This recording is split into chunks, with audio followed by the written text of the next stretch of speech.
Oi, queridos! Tudo bem? Amantes da arte, meus aprendizes incríveis! Ai, gente, antes de começar essa live, eu vou pedir vocês um favor, tá?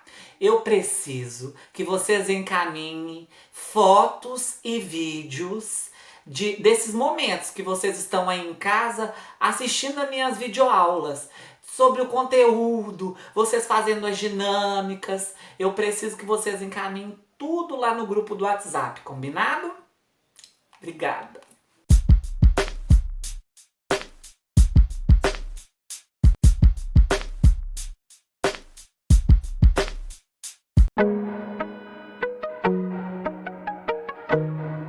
Meu nome é Miguel Arcanjo, eu sou artista orientador de teatro da Fundação Educacional e Cultural Deodato Santana, aqui de São Sebastião, tá? E nas nossas próximas videoaulas, nessa sequência de vídeos que nós vamos ter, nós vamos aprender um pouquinho sobre a história do teatro.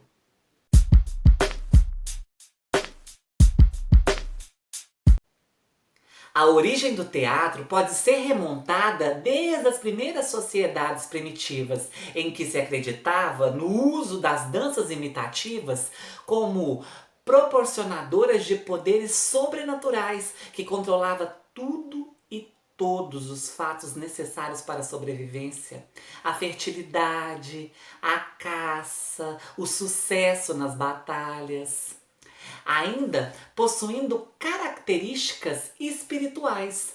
Portanto, o teatro possuía características ritualísticas. Os homens primitivos eram caçadores e selvagens. Sentiam a necessidade de dominar a natureza. Pera lá, era ou é? Para. Através dessa necessidade, surgiu as invenções como o desenho e o teatro nas suas maneiras mais primitivas. Era uma espécie de danças dramáticas coletivas que abordavam umas questões do seu dia a dia. Uma espécie de rito de celebrações e agradecimentos, sabe? Com o passar do tempo, o homem passou a realizar rituais sagrados na tentativa de apaziguar os efeitos da natureza, harmonizando-se com ela. Harmonizando-se com ela. Os rituais começaram a evoluir, surgindo então as danças miméticas. Os homens praticavam a mimes, que quer dizer mímica, e as mulheres cantavam. Com o desenvolvimento e o domínio do conhecimento do homem em relação aos fenômenos naturais, isso quer dizer o fim do nomadismo. Nomadismo, condição de quem é nômade, quer dizer, quem fica mudando de lugar para lugar, não tem habitação fixa. O exemplo de nomadismo mais claro que eu acho que vocês podem conhecer é os ciganos. Então, com o fim do nomadismo, o homem descobriu a agricultura. Foi mais precisamente no ano 8 a.C. Afinal, este estilo sedentário permite o homem a se fixar à terra e ter um maior controle sobre o seu sustento. Torna o homem menos vulnerável. Ou seja, o homem se estabilizando em um local fixo dá margem ao desenvolvimento da civilização, o que é uma grande revolução. Pois, se antes os rituais eram maneiras de se comunicar com as forças invisíveis, agora, com o homem civilizado, ele tem uma ligação direta com a agricultura, passando a dar função de comemorar os períodos da agricultura, como a colheita, o plantio, o semear. Com o passar dos anos, os rituais sempre foram acontecendo nos mesmos dias, nos mesmos locais, repetindo as mesmas ações, comemorados nos mesmos tempos. Agora você deve estar perguntando assim aí pra mim, mas o que isso tem a ver com teatro, tio Miguel? Hein? Tá entendendo? aonde eu quero chegar? Eu quero chegar nos rituais. Por quê? Os rituais fazem ligação direta com o teatro grego. Na Grécia Antiga, os festivais anuais em honra ao deus Dionísio, deus da uva, deus do vinho, deus Baco, compreendia em seus eventos e representações de tragédia e comédia. As primeiras formas dramáticas na Grécia surgiu neste contexto, iniciando-se com as canções dionísicas, com os ditirambos. O ditirambo eram umas procissões informais que mais tarde ficou mais organizada para homenagear, sabe, o deus Dionísio. Com o passar do tempo, o ditirambo evoluiu.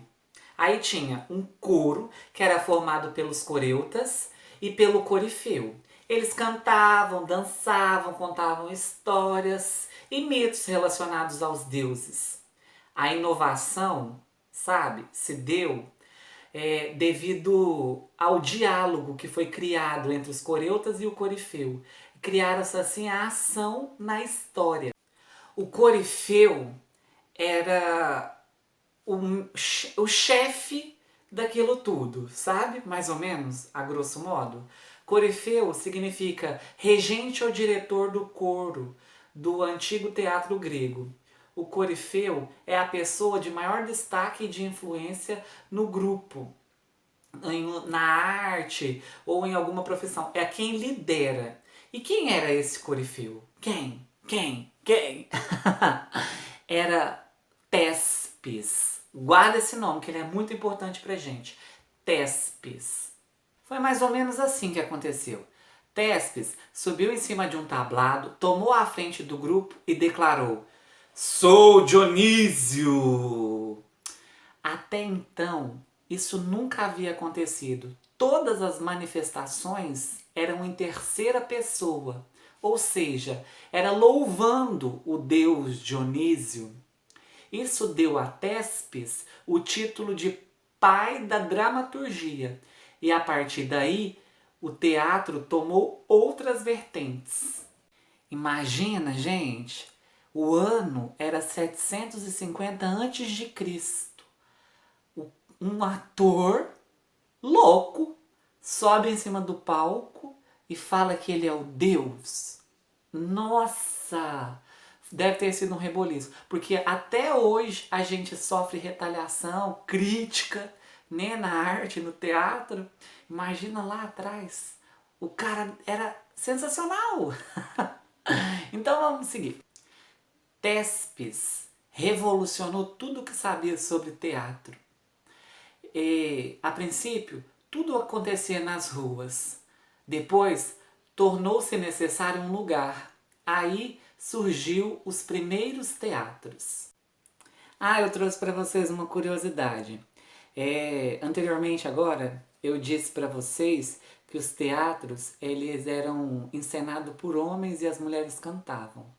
A mulher só pôde entrar para encenar e atuar no teatro a partir do século XVII, sabe? E foi lá na Inglaterra e na França que as mulheres passaram a fazer parte dos movimentos dos teatros.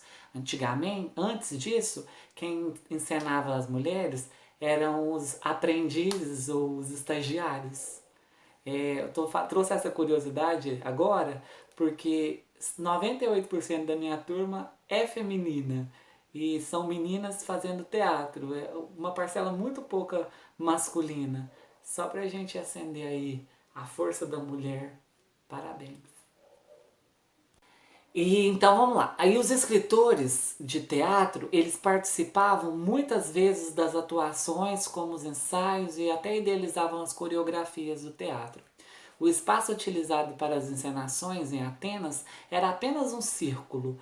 Com o passar do tempo e as grandes inovações foram sendo adicionadas ao teatro grego, com a profissionalização das estruturas do espaço cênico, foi surgindo o palco elevado, sabe? Os escritores de teatro dramáticos cuidam de praticamente todos os estágios da produção. E isso a gente vê mais ou menos até hoje. Eu adoro também encenar e atuar, subir no palco. Eu amo. Com o advento do cristianismo, o teatro não encontrou apoio e nem patrocínio, sendo considerado pagão, pecado fazer teatro, sabe? Desta forma, as representações teatrais foram totalmente erradicadas. Houve uma paralisação do teatro, sabe? Ele retornou, aí fala, o renascimento do teatro se deu paradoxalmente através da própria igreja na era medieval, sabe? Então, paradoxalmente, é uma declaração de verdade que leva em contradição, lógica e controversa. A igreja, ela proibiu o teatro. Depois ela vem utilizando do teatro para catequizar as pessoas. Mas isso é assunto para a próxima aula. Gente, nessa nossa videoaula de hoje, nós descobrimos um monte de palavras novas. Entre elas são ritualístico, nomadismo, Baco, mito, paradoxamente e várias outras que vocês devem ter achado palavras diferentes do vocabulário de vocês. O que eu quero que vocês façam nessa videoaula de hoje? Que vocês selecionem essas palavras, procurem o significado e grave um vídeo, pelo menos com uma palavra que você encontrou e encaminhe lá no grupo do WhatsApp. Tá? Muito obrigado. Eu espero que vocês tenham gostado dessa videoaula.